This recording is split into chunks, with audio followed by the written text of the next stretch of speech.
y'all doing today? I'm Cliff McNabb. Welcome to Truck and Trailer Repair in Morrow, Georgia.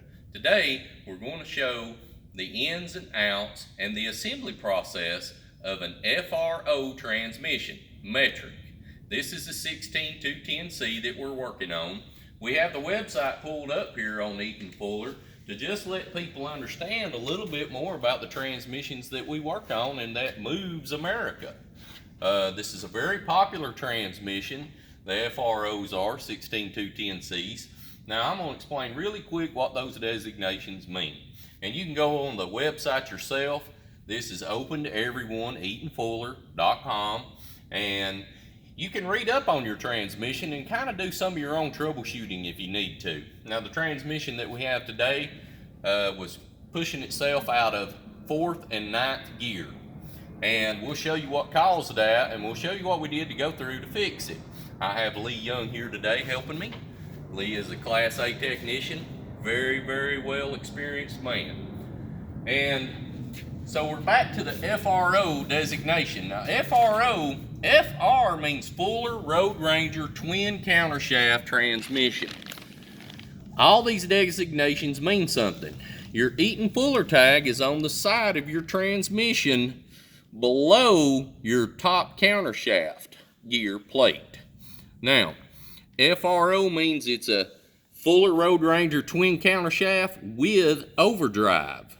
Now, the 16, 14, 15, whatever your number may be, that first two numbers, that is your nominal torque capacity times 100. So, this one that they're showing on the display is 14, which would mean it could handle 1,400 pound-feet of torque.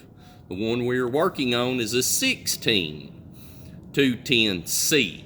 Now, the two graduates that it is a helical auxiliary gearing, multi-mesh front gearing.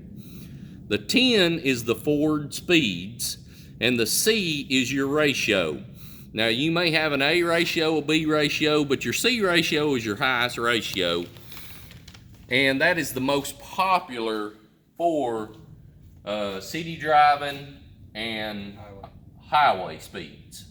You know, an A ratio is something that you're generally going to be stuck into short, coal mining such as that, short deliveries. Lee's there helping us out. So, what you want to do, first, figure out what you have by looking at your Eaton Fuller transmission tag. Now, they're going to ask you what model you have when you make your phone calls to your local parts places in your area. And you'll need to know this information, the model, and sometimes they're going to ask for the serial number. But generally, it's just the model number that you're after. So, we're going to move over here now to our transmission. This is a transmission case. We've done disassembled it. This is your top cover.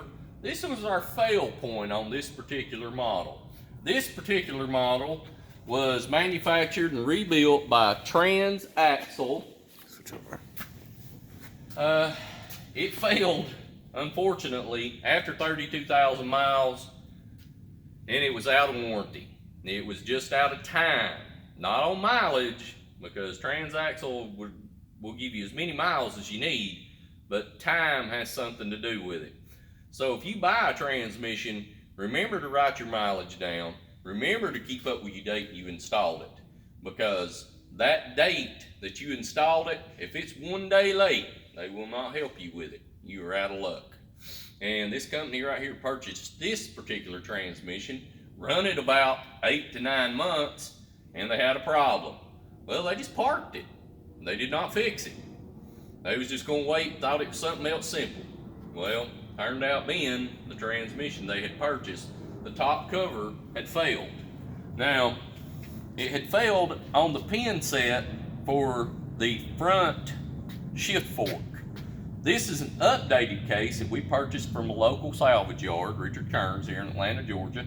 And this is the updated model. This one right here has a little taller boss on this pin set. And, you know, it's an updated version. so it will not fail. This is the new and improved model. Now, what happens is, when that fails, this front sliding fork will not hold the gear in place. When it gets under pressure and starts pulling in high gear, ninth, direct, it will pop out. It will pop out in the low side too. It will pop out both sides. And so then you immediately know it's in your front box. So we had to replace this top cover for them. Like I said, we just got a good second-hand one that was updated, tried to save the customer some money. And we replaced our seals and our piston here on this unit. And this unit is ready to go back together now.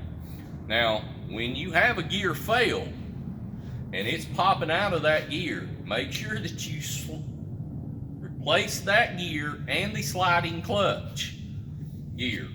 Now, what happens is, this is the new one. What happens is, this is a sliding clutch. This is a star washer. Now, what happens is, it don't mesh completely as such, and it will literally let it right out of gear. Pop, just like that. And when it does, the shifter won't move. It'll just pop out of gear and the truck will quit pulling. And the shifter hadn't moved. Sometimes it'll push the shifter back, but sometimes it won't. It just slips the shift inside the transmission. And unfortunately, the only way to fix it is tear it down and start going through the process of inspecting all the gears and inspecting all the bearings, cleaning up the case. It's very important that you lay out your gears and you inspect everything closely, because this is a major transmission job and it's very expensive to fix.